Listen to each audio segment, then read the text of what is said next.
प्यारे बच्चों नमस्कार। मैं कृष्णकांत त्रिपाठी अपने चैनल में आपका स्वागत करता हूं। कक्षा 12 गणित का बोर्ड पेपर हम लोग हल कर रहे थे, उसके 4 सवाल मैंने आपको बता दिए हैं। आज देखते हैं 5वां सवाल। 5वें सवाल से सभी 5 नंबर के प्रश्न थे। देखते हैं। ये सवाल दिया गया था, शारीरिक का सवाल था और इतने के बराबर सिद्ध करना था। बहुत सरल सवाल था। यहाँ देखना था Y Z, Z X, X Y.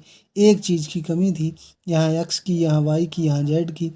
तो क्या करना था, R1 में एक्स, R2 में वाई तथा R3 में जेड से गुणा तथा भाग करने पर।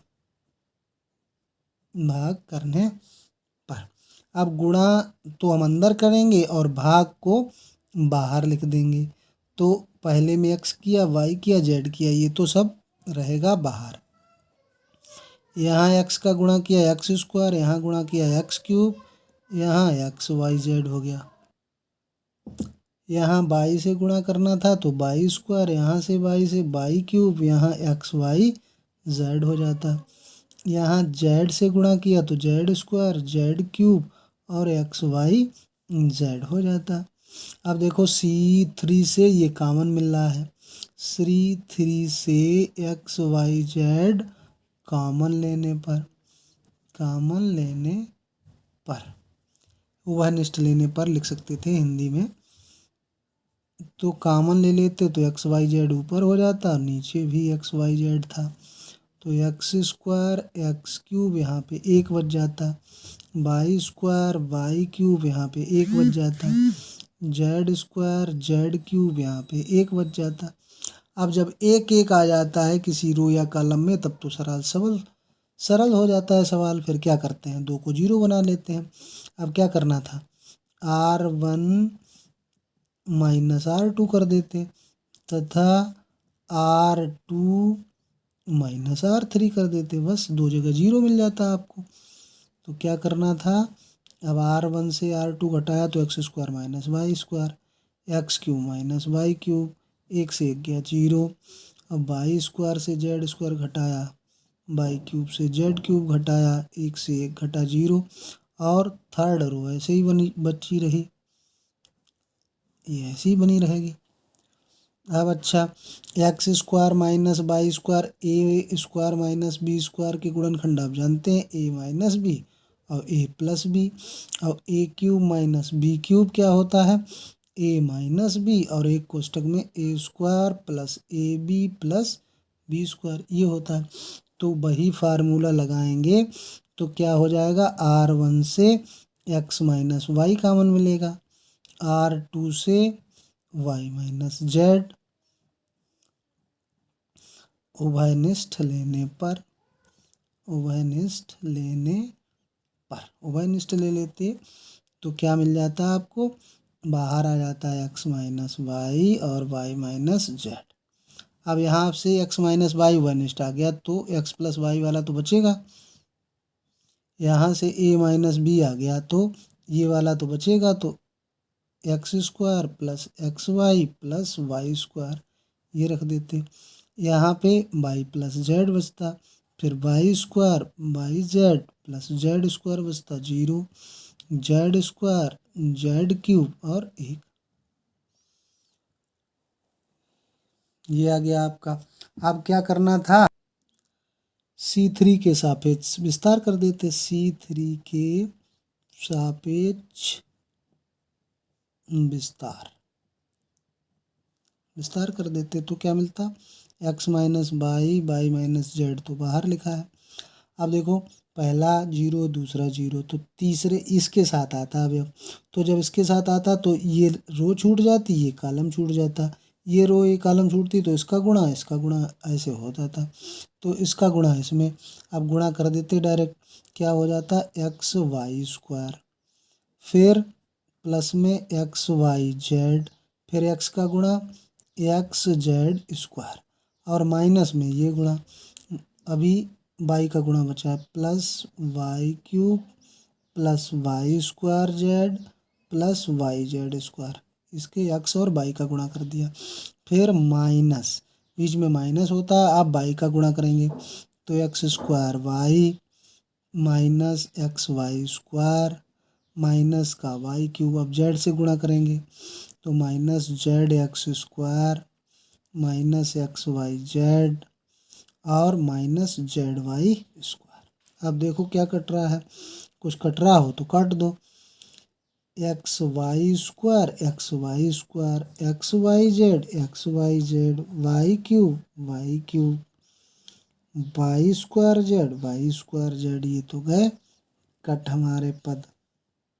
अब बचे क्या, अब ये बच गया हमारा X minus Y Y minus Z. अब बचा एक्स जेड स्क्वायर बचा, वाई जेड स्क्वायर बचा, एक्स स्क्वायर वाई बचा और जेड एक्स स्क्वायर बचा।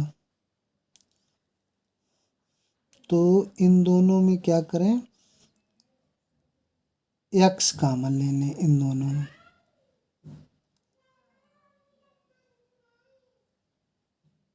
तो क्या बच जाएगा, जेड स्क्वायर नहीं तो जेड एक्स जेड कॉमन मिल जाएगा तो जेड माइनस एक्स।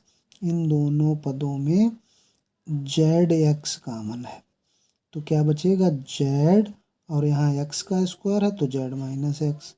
इन दोनों में क्या कॉमन है, केवल वाई कॉमन है, वाई कॉमन ले लिया तो जेड स्क्वायर और माइनस का एक्स स्क्वायर, ये बच गया।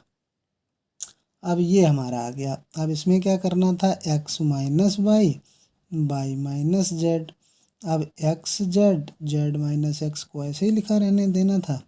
अब इसके गुणनखंड कर देते, क्या हो जाते, ए प्लस बी और ए माइनस बी से। तो X minus Y Y minus Z और जेड माइनस एक्स अब कॉमन मिल रहा था। अब क्या बचता, पहले एक्स का वाई में गुणा कर दो एक्स वाई का जेड में गुणा कर दो वाई जेड और ये बच जाता जेड एक्स। बस यही हमको प्रूव करना था, 5 नंबर पक्के थे। खा पार्ट इसका था कि पूर्णांकों के समुच्चय जेड में एक संबंध आर बराबर ए बी दिया गया था, संख्या 5 ए माइनस बी को विभाजित करती है। इसको तुल्यता संबंध दिखाना था। तुल्यता में 3 संबंध दिखाने होते हैं। पहले नंबर 1 स्वतुल्य। स्वतुल्य का मतलब होता है कि स्वयं का अवयव स्वयं से रिलेटेड हो। अगर ए बिलोंग्स टू जेड है, स्वयं का अवयव स्वयं से रिलेटेड होना चाहिए, मतलब ए को देखते हैं तो ए बिलोंग्स टू आर संबंध के हिसाब से परिभाषा क्या होनी चाहिए कि ए माइनस ए 5 से विभाजित हो, ये 0 है तो 0 5 से विभाजित हो जाती है, 0 में से किसी का भाग दे दो, 5 से विभाजित है, इसलिए ए बिलोंग्स टू आर था, अतः आर स्वतुल्य था, आर स्वतुल्य है, बस इतना लिखना था। फिर दूसरा नंबर होता है सममित का।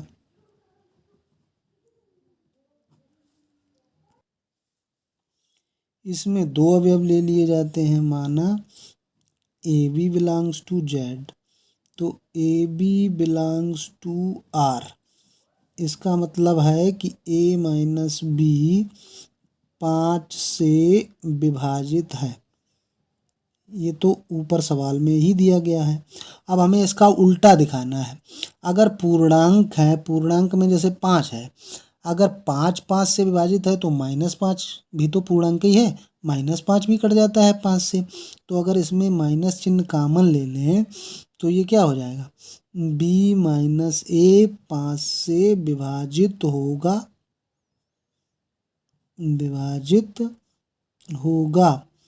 तो हम ये भी तो कह सकते हैं कि b माइनस ए भी 5 से विभाजित होगा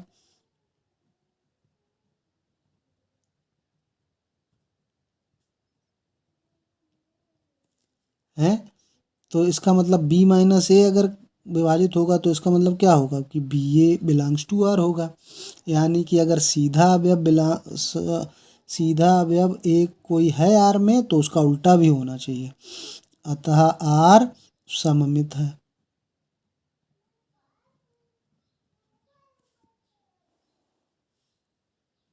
और नंबर 3 संक्रामक दिखा देना था। संक्रामक की परिभाषा क्या होती है? 3 अवयव ले लिए जाते हैं, A B C belongs to Z. पहले 2 को मान लिया जाता है कि A B belongs to R, मतलब ए माइनस बी 5 से विभाजित है, बी कामा सी अगर आर में है तो इसका मतलब क्या है कि बी माइनस सी 5 से विभाजित है। ये समीकरण 2। अगर 2 संख्याएं अलग अलग 5 से कटती हैं तो उनका योग भी तो 5 से कटेगा। जैसे 5 और 10 है, 5 से कटती हैं तो 5 और 10 का योग 15 भी कटता है। तो अगर इनको जोड़ दें, a minus b plus b minus c भी 5 से विभाजित होगा।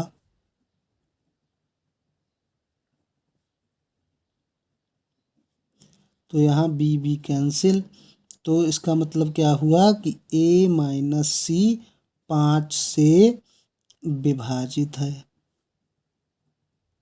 और यही सुतुल्य संक्रामकता की परिभाषा होती है कि अगर ए कामा बी है, बी कामा सी है तो ए और सी डायरेक्ट संबंध में होने चाहिए, यानी कि ए कामा सी बिलोंग्स टू आर है, यानी कि संक्रामक है।